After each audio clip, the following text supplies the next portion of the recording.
Hi dear student. आज फिर से UP board class 10th physics chapter 1 प्रकाश का परावर्तन समतलों पर का पार्ट 9 वीडियो लेकर आए हैं, जिसमें हम आपको चैप्टर 1 जो कि समाप्त हो चुका है और उसका न्यूमेरिकल इस चैप्टर में हम आपको कराएंगे। तो न्यूमेरिकल कराने से पहले कुछ ऑप्शनल यानी बहुविकल्पी प्रश्न हैं, उसको हम आपको कराते हैं।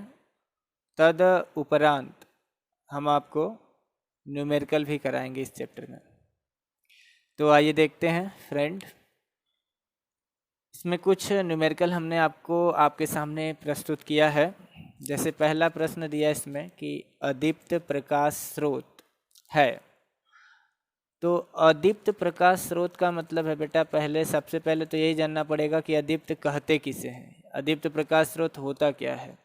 अदीप्त मतलब होता है जो स्वयं प्रकाश उत्सर्जित नहीं करता है, जिसके पास खुद का प्रकाश नहीं होता है, उसे ही क्या कहते हैं, अदीप्त। तो यदि आपको डिफिनीशन याद होगी बेटा, तो आप इन दिए गए 4 विकल्पों में से सही विकल्प का चयन आसानी से कर सकते हैं। जैसे इसमें दिया है चंद्रमा, सूर्य, तारे। ए व बी का मतलब है चंद्रमा और सूर्य दोनों। तो बताओ, चंद्रमा के पास खुद का प्रकाश होता है या नहीं? तो आपका जवाब होगा सर नहीं। क्यों? क्योंकि चंद्रमा सूर्य के प्रकाश से प्रकाशित होता है, उसके पास खुद का प्रकाश नहीं होता है। तो चंद्रमा क्या हो जाएगा, अदीप्त हो जाएगा। और सूर्य के पास तो अपना प्रकाश होता है, तो सूर्य दीप्त होगा और तारे भी क्या होंगे, दीप्त। और ए व बी दोनों का मतलब चंद्रमा और सूर्य दोनों है, तो ये दोनों तो अदीप्त हो नहीं सकते हैं। तो ये ऑप्शन भी गलत होगा, यानी आपका सही विकल्प क्या होगा, केवल और केवल चंद्रमा। ये जो चंद्रमा दिखाई दे रहा है यही अदीप्त है, और ये जो सूर्य और तारे हैं ये सब क्या है, दीप्त है। तो ऑप्शन के हिसाब से चंद्रमा राइट आंसर होगा। दूसरा प्रश्न देखते हैं बेटा। प्रश्न नंबर 2 में दिया गया है कि निर्वात में प्रकाश की चाल होती है। निर्वात मतलब जहाँ पे हवा नहीं होती है बेटा, उसे निर्वात कहते हैं। वहाँ पे प्रकाश की चाल क्या होती है, वो 4 ऑप्शन आपको दिया गया है। हमने आपको प्रकाश की जब विशेषता यानी गुण लिखाया था, तो वहाँ पे भी इसकी चर्चा किया था।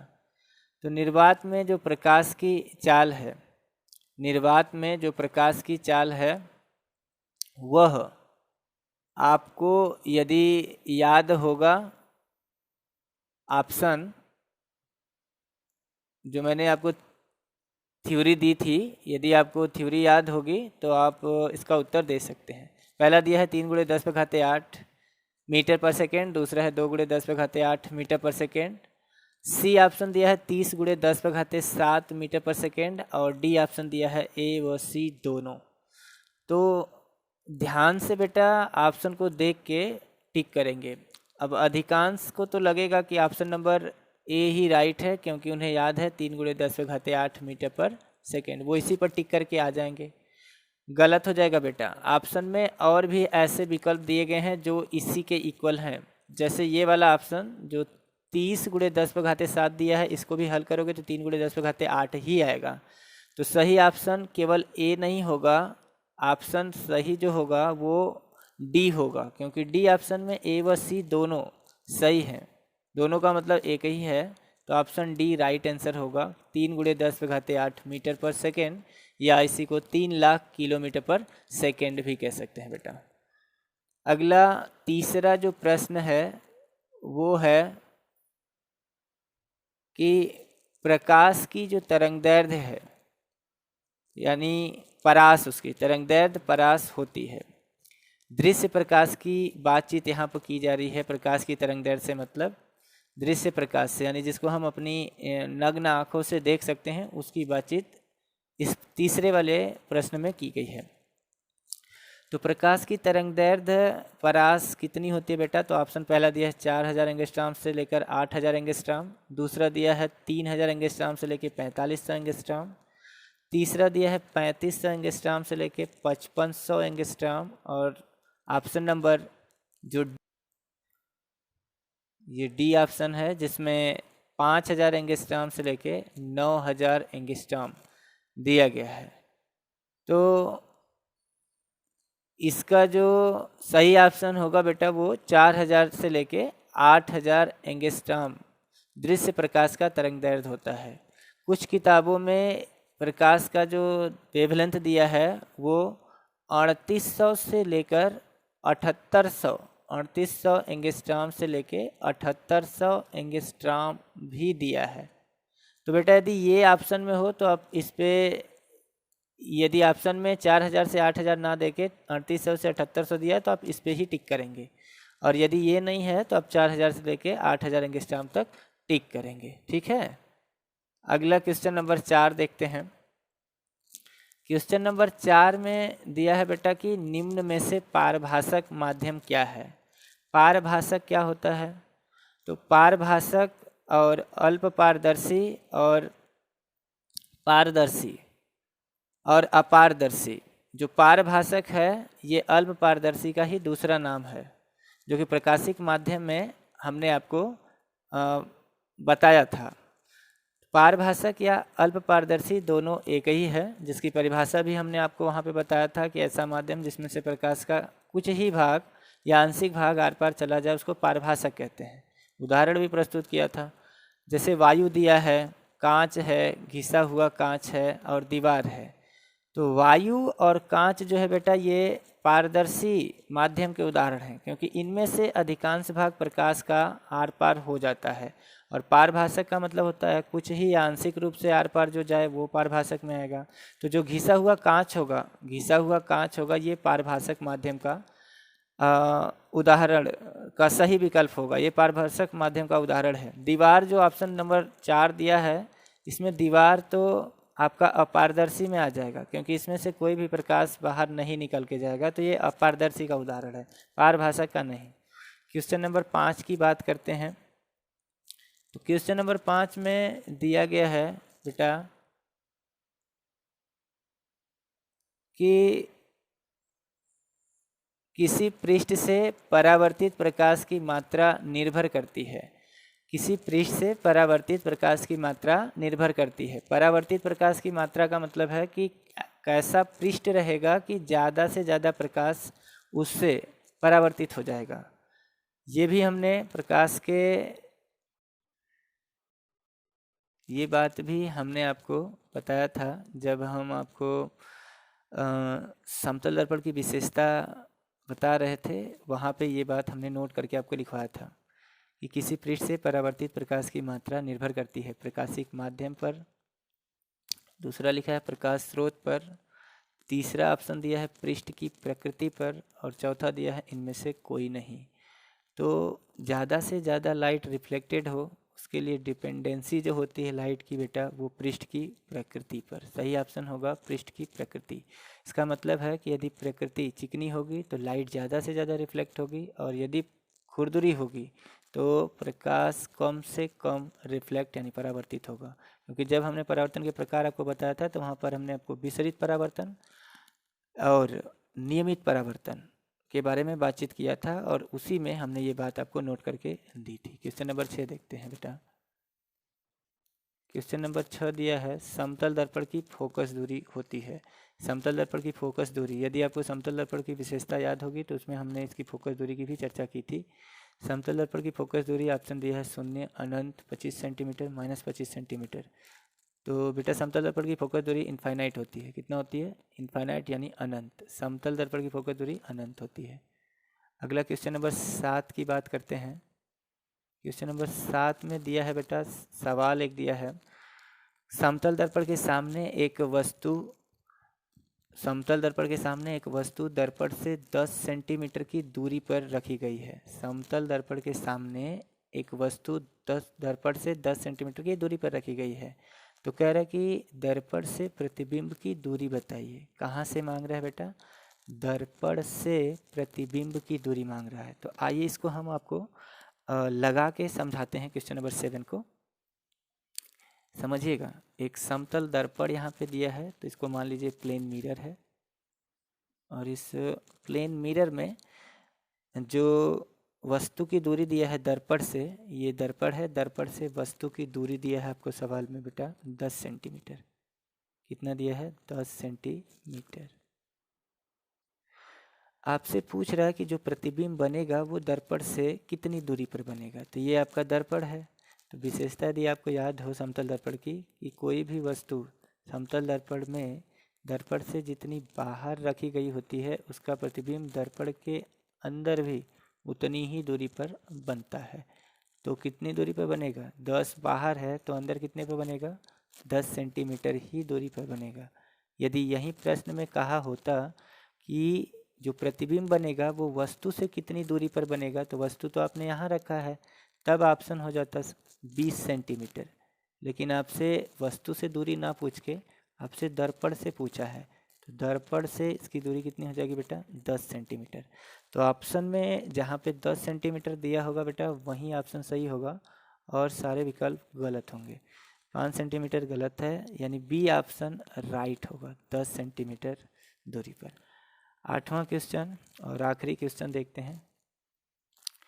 आखिरी क्वेश्चन दिया है बेटा 20 मीटर ऊंचाई के मनुष्य का पूर्ण प्रतिबिंब देखने के लिए, 20 मीटर ऊंचाई के मनुष्य का पूर्ण प्रतिबिंब देखने के लिए दर्पण की आवश्यक न्यूनतम ऊंचाई क्या होगी। ये विशेषता भी हमने आपको बताया था समतल दर्पण का, जब गुण हमने लिखा था तो वहाँ पे बताया था कि किसी भी व्यक्ति को अपना पूर्ण प्रतिबिंब दर्पण में देखने के लिए जो दर्पण की आवश्यक न्यूनतम ऊंचाई होगी वह मनुष्य की ऊंचाई की आधी होनी चाहिए। यानी 20 मीटर ऊंचाई का एक मनुष्य है तो दर्पण की हाइट 20 का आधा बेटा 10 मीटर होगा। तो सही ऑप्शन होगा ऑप्शन नंबर ए, 20 का आधा 10 मीटर, और सारे विकल्प गलत होंगे। तो इस वीडियो में बेटा इतना ही बात करते हैं। न्यूमेरिकल हम आपको इसी वीडियो में कराएंगे। तो न्यूमेरिकल में बात करते हैं बेटा। पहला सवाल दिया है, यदि किसी समतल पृष्ठ पर आपतित किरण अभिलंब के साथ 60 अंश का कोण बनाती है तो परावर्तित किरण अभिलंब के साथ कितने अंश का कोण बनाएगी।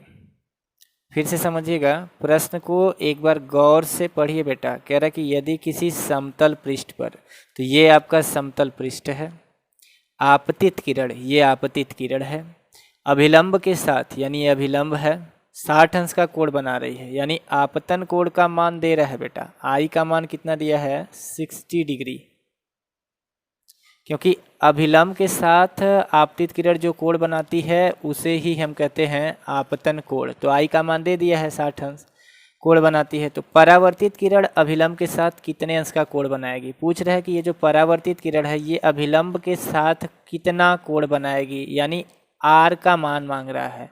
परावर्तन कोण का मान आपसे सवाल में मांग रहा है।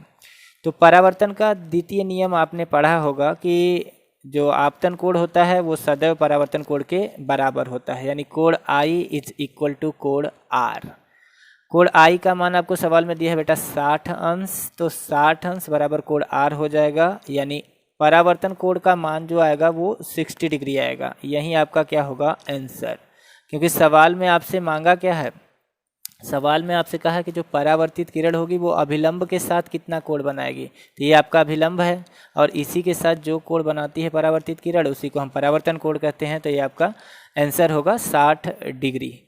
समझ पा रहे हैं, ये आपका सॉल्यूशन यानी हल होगा जिसमें आर का मान 60 डिग्री होगा। आगे बढ़ते हैं, क्वेश्चन नंबर 2 देखते हैं। क्वेश्चन नंबर 2 में क्या दिया है बेटा उसकी बात करते हैं।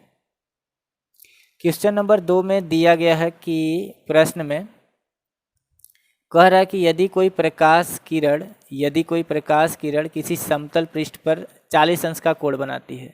ये समतल पृष्ठ है और एक आपतित किरण है। कह रहा है कि आपतित किरण समतल पृष्ठ पर 40 अंश का कोण बनाती है। ये आपतित किरण हो जाएगी बेटा, फिगर में हम खींच दे रहे हैं, ये आपकी आपतित किरण हो गई। कह रहा कि आपतित किरण समतल पृष्ठ पर 40 अंश का कोण बनाती है। तो समतल पृष्ठ कहाँ है बेटा, उसे आपको ध्यान से खोजना है। ये जो डॉटेड लाइन से हम खींच रहे हैं ये नॉर्मल है, अभिलंब है। समतल पृष्ठ ये है, इसके साथ ये आपतित किरण कितने डिग्री का कोण बनाती है बेटा, 40 अंश का बनाती है। कह रहा ना समतल पृष्ठ पर 40 अंश का कोण बनाती है। ये समतल पृष्ठ पर 40 अंश का कोण बना रही है आपतित किरण। तो कह रहा ज्ञात कीजिए आपतन कोण, परावर्तन कोण और परावर्तित किरण। यानी ये किरण आपतित किरण है और ये जो टकरा के इससे जाएगी बेटा, ये है आपकी परावर्तित किरण। तो हमने एक बात बताया था आपको, अभिलंब की जब परिभाषा बताया था कि अभिलंब का मतलब होता है वह रेखा जो सीमा पृष्ठ के साथ या परावर्तक पृष्ठ के साथ 90 अंश का कोण बनाती है। तो ये अभिलंब है और ये आपका परावर्तक पृष्ठ है, ये इसके साथ 90 डिग्री का एंगल बनाएगी। इतना सा आपको 40 अंश दिया गया है। मैं आपसे पूछूंगा बताओ ये कितना होगा, तो आपको सर 90 - 40 = 50। तो कोण आई का जो वैल्यू आएगा बेटा, सिंपल अभिलंब में से घटा देंगे, यानी अभिलंब का जो वैल्यू है वो 90 डिग्री होगा। उसमें से जो परावर्तक जो दे रहा है सीमा पृष्ठ या समतल पृष्ठ के साथ 40 अंश का दे रहा है, तो 90 में से हम 40 को घटा देंगे, तो जो वैल्यू आएगा वो रियल में आपतन कोण का वैल्यू आएगा बेटा। आई का वैल्यू कितना आ गया, 50 अंश। तो आपको पता है कि आपतन कोण बराबर होता है परावर्तन कोण के। कोण आई का मान 50 अंश है, तो कोण आर का मान भी कितना आ जाएगा बेटा, 50 अंश। यानी आर = भी 50 डिग्री हो जाएगा। यही आपका क्या है, आंसर है। समझ पा रहे हैं। तीसरा प्रश्न मांगा था आपसे, आपतन कोण का वैल्यू पूछा था, तो आपतन कोण का वैल्यू आपने बता दिया 50। ये पहले प्रश्न का उत्तर आ जाएगा। और दूसरा जो प्रश्न का उत्तर दोगे आप लिखोगे परावर्तन के द्वितीय नियम से आपतन कोण बराबर परावर्तन कोण, तो परावर्तन कोण का वैल्यू आ जाएगा 50 डिग्री। समझ रहे हैं। तीसरा प्रश्न का उत्तर आप कैसे दोगे बेटा, कह रहा है परावर्तित किरण और समतल पृष्ठ के बीच का कोण कितना होगा। परावर्तित किरण कौन है, ये परावर्तित किरण है और ये आपका समतल पृष्ठ है। इसका वैल्यू आपने निकाल लिया है 50 डिग्री। आपसे कह रहा है कि ये परावर्तित किरण और ये समतल पृष्ठ, इसके बीच का एंगल कितना होगा। तो पुनः वही काम, ये नॉर्मल है अभिलंब और ये परावर्तक पृष्ठ है, ये इसके साथ 90 अंश का कोण बनाएगा। तो यदि ये 50 है तो ये कितना होगा, 40। 90 - 50 = 40। तो तीसरे प्रश्न का उत्तर आप दे दोगे कि जो परावर्तित किरण होगी वो सीमा पृष्ठ या परावर्तक पृष्ठ के साथ 90 - 50 = 40 अंश का कोण बनाएगी बेटा। ठीक है। आगे देखते हैं क्वेश्चन नंबर 3। क्वेश्चन नंबर 3 में क्या दिया है बेटा, ध्यान से देखते हैं। ये अभिलंब है, फिगर बना के सवाल को लगाएंगे तो आसानी से आंसर आ जाएगा। बिना फिगर के यदि बनाने के चक्कर में देना पड़ेंगे आप, तो उत्तर देने में थोड़ी सी कठिनाई होगी आपको। पढ़िए प्रश्न। कह रहा है यदि कोई व्यक्ति समतल दर्पण के सम्मुख, तो फिगर थोड़ा समतल दर्पण वाला बना लेंगे बेटा। ऐसे हम मान लेंगे कोई ये समतल दर्पण है, ये कोई समतल दर्पण है, इसके एक पृष्ठ पर हम कलई कर दे रहे हैं। कह रहे यदि कोई व्यक्ति समतल दर्पण के सम्मुख 3 मीटर की दूरी पर खड़ा है, ये समतल दर्पण है, इसके सामने कितनी दूरी पर व्यक्ति खड़ा है, ये कोई आदमी है मान लो। ये यहाँ से समतल दर्पण से कह रहा 3 मीटर की दूरी पर है, यहाँ से इस मिरर की जो डिस्टेंस है ये 3 मीटर है। ठीक है, 3 मीटर की दूरी पर खड़ा है। तो व्यक्ति से प्रतिबिंब के मध्य दूरी क्या होगी। कह रहा है व्यक्ति से प्रतिबिंब, यानी इसका जो प्रतिबिंब बनेगा, समतल दर्पण की विशेषता होती है बेटा कि दर्पण के बाहर जितनी दूरी पर वस्तु होता है, प्रतिबिंब भी उतना ही दूरी पर अंदर बनता है। तो यानी जो प्रतिबिंब बनेगा वो दर्पण से 3 मीटर दूरी पर बनेगा, 3 मीटर दूरी पर बनेगा। तो आदमी का इमेज इसके अंदर 3 मीटर दूरी पर बनेगा। ठीक है, लेकिन वो पूछ क्या रहा है प्रश्न में, वो कह रहा है व्यक्ति से प्रतिबिंब, ये जो व्यक्ति है इसकी ये जो इमेज बना है यहाँ से ये वाली दूरी कितनी है, व्यक्ति और प्रतिबिंब के बीच की दूरी क्या है। तो 3 और 3 कितना हो जाएगा, 6 मीटर। तो सही ऑप्शन होगा, आप लिखोगे व्यक्ति से प्रतिबिंब की दूरी बराबर 3 + 3, कितना लिखोगे, 3 + 3 बराबर 6 मीटर। ठीक है, आगे देखते हैं क्वेश्चन नंबर 4। कह रहा है कि यदि किसी समतल पृष्ठ पर आपतित किरण अभिलंब के साथ 60 अंश का कोण बनाती है, ये आपका समतल पृष्ठ है और ये आपका अभिलंब है, मान लीजिए आपका अभिलंब है, और ये जो प्रकाश किरण आ रही है, ये जो प्रकाश किरण आ रही है इसको हम दिखा दे रहे हैं यहाँ पे आपतित, और ये जो टकरा के जाएगी इसको परावर्तित कहेंगे। कह रहे यदि किसी समतल पृष्ठ पर आपतित किरण अभिलंब के साथ 60 अंश का कोण बनाती है, यानी आपतन कोण का मान दे रहा है 60 अंश, क्योंकि अभिलंब के साथ जो कोण बनता है उसे आपतन कोण कहते हैं। तो आई का वैल्यू सवाल में क्या दिया है बेटा, सोल्यूशन में लिखेंगे, आई का वैल्यू दे रहा है सवाल में 60 अंश कोण बनाती है। तो कह रहा परावर्तित किरण समतल पृष्ठ के साथ कितने अंश का कोण बनाएगी, यानी इसके साथ ये वाला एंगल आपको निकालना है। तो यदि आई का वैल्यू 60 अंश दिया है बेटा, तो परावर्तन के द्वितीय नियम से कोण आर बराबर कोण आई या कोण आई बराबर कोण आर होता है, तो कोण आर का मान भी 60 अंश हो जाएगा। ये वाला जो एंगल आएगा ये 60 डिग्री आएगा, लेकिन आपसे ये एंगल तो मांग नहीं रहा है, वो इसका एंगल मांग रहा है। ये परावर्तित किरण है और ये परावर्तक पृष्ठ है, इसका एंगल मांग रहा है। तो ये कहाँ से निकालोगे, आप अभिलंब की परिभाषा याद करोगे, क्योंकि अभिलंब जो समतल पृष्ठ होगा उसके साथ 90 डिग्री का एंगल बनाता है, ये पूरा 90 डिग्री का होगा। इस पूरे एंगल में से आप इतना सा एंगल घटा दो, ये वाला कोण घटा दोगे, तो जो शेष बचेगा वो यही वाला एंगल होगा, उसका आंसर आ जाएगा। तो देखो उसका आंसर देने के लिए आप क्या करोगे, सिंपल मैं ऊपर समझा दे रहा हूँ कि समतल पृष्ठ के साथ वैल्यू निकालने के लिए आप लिखोगे 90 में से कोण आर का वैल्यू आप घटा दोगे, तो 90 माइनस कोण आर का वैल्यू आपने निकाला था 60 अंश, तो ये आ जाएगा 30 डिग्री। यही आपका क्या हो जाएगा आंसर, ये वो कोण होगा जो परावर्तित किरण समतल पृष्ठ के साथ बनाएगी। तो उम्मीद करता हूँ इस चैप्टर में जो भी मैंने क्वेश्चन आपको कराए बहुविकल्पी से लेके न्यूमेरिकल वाले, वो आपको अच्छे से समझ में आए होंगे। नेक्स्ट वीडियो में हम आपको सेकेंड चैप्टर स्टार्ट करेंगे, तब तक के लिए